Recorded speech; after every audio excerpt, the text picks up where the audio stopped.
Penyemprotan cairan disinfektan ini dilakukan di tempat keramaian yang dilakukan polisi dari Polres Oku Selatan. Tak hanya pusat-pusat keramaian, pemukiman penduduk, pasar tradisional, dan tempat ibadah juga jadi sasaran pembersihan atau sterilisasi yang dilakukan tim gabungan Dinkes dan Pol PP dibantu masyarakat. Tim juga memberikan informasi cara mencuci tangan dan pola hidup sehat, serta membersihkan lingkungan tempat tinggal masing-masing. Upaya ini merupakan langkah awal mencegah penyebaran COVID-19 di wilayah tersebut.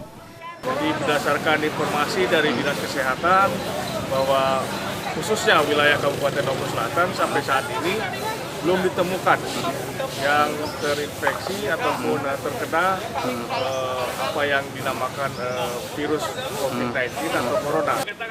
Di wilayah Oku Selatan belum ditemukan masyarakat dalam pantauan atau pengawasan COVID-19.